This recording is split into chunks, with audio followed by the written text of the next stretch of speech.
Hey everyone, how you all doing? Hope you're doing really well and you're having a great start to your Monday. I wanted to start this video by asking you a question. What are your self-doubts actually costing you? Is it costing your time? Is it costing you your happiness? Is it costing you inner peace? Is it costing you from achieving your goals? What are the costs of your self-doubt? How is it showing up in your world? Because I know, for me, when I was experiencing self-doubt, when starting my business, my coaching business, I was asking myself if I was good enough because of my age.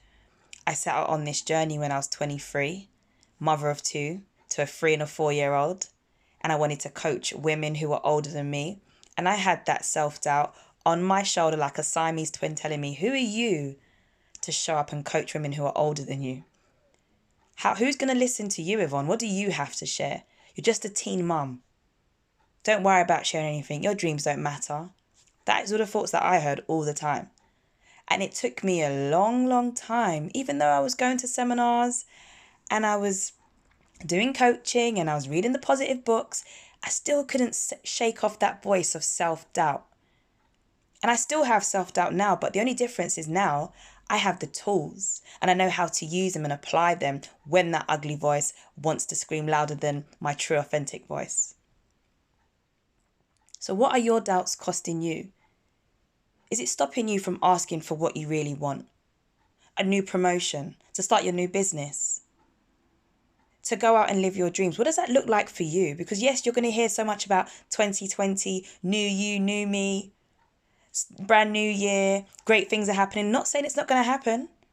But if you don't work on that self-doubt, that voice, you will take that voice into every single new year and the same results will keep showing up until you tackle that voice. And I'm not going to lie to you and tell you, oh, that voice disappears, it never returns and it goes to the Caribbean and has a really great holiday. No, that voice appears when you're doing something new. Say, for example, you're about to speak to an audience, even though you're a great speaker. That self-doubt might say, can you really do this talk today? Is your message going to be the right message for the audience? How do you know they're going to listen? Then it's for you to say, thank you for sharing. I trust what I have to give. And I know there's someone in the audience who's going to receive what I have to share. It could be you've been in a job for 15 years and a promotion comes up. And that voice then tells you, who are you to apply for a promotion? Oh, please stay where you are. They're going to hire someone who's more qualified than you, even though you've got 15 years experience. Self-doubt shows up for all of us in different ways. And I really want to encourage someone today to tell you, please do not let your voice stop you from building your dreams. Do not let your voice stop you from showing up in the world. Do not let your voice hold you back. That self-doubt, that voice that tells you that you are not enough, that you can't do it, that you don't have the resources, the time or the money to be doing the things you want to do. If you want to get that promotion, put yourself forward. And if you don't get the job, at least you get some feedback, right? Start the business. And if it fails, it's only feedback. But shoulda, woulda, coulda, more painful. I absolutely love watching children's movies. Love them, love them, love them. I can tell you so many if you need some to watch. But one in particular that caught me was The Incredibles, a family who have superpowers. Mum and dad and their 3 children have superpowers, 2 boys, 1 girl. And in this particular moment, they were in the sky and the plane was crashing, like literally everything falling apart. And the mum was saying to the daughter, come on, activate your power. We need you. The plane's about to crash. And the daughter was doubting. She was hesitating. She didn't believe that she could save her family. And in the end, before the plane blew up, the mum had to save all of them.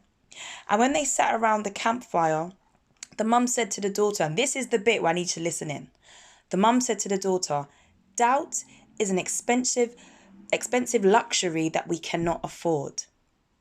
And when I heard that, I was like, whoa, in a children's film? Really? I'll say it again. Doubt is an expensive luxury that we cannot afford.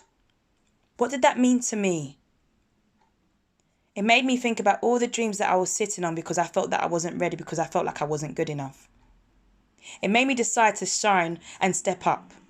and say enough is enough. Yes, I am younger than my clients, but they're not looking at my age. They're looking at the value I bring them, the experience I have. They're not thinking about, oh, she's too young. What does she have to share? They're actually asking me for my wise words, for my opinion and how I can coach them out of a difficult situation. Now I'm asking you, can you afford to keep serving your self-doubts?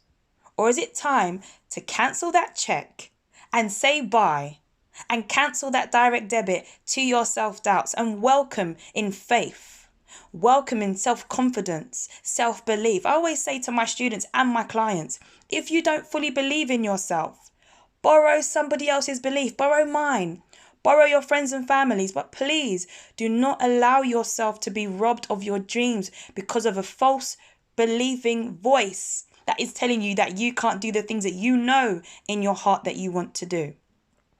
And that is my message for today. Refuse to serve your doubts. Serve faith.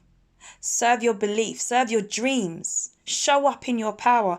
Even if you don't feel like you are fully ready, just start. Because when you start, that's when you get better, right? A baby doesn't start walking the day he comes into earth. The day he's born, he doesn't start walking. Or that baby would be in the Guinness Book of Records, right? So it's the same thing for you. Whatever you're doing, and if it's the first time, give yourself the love you give others.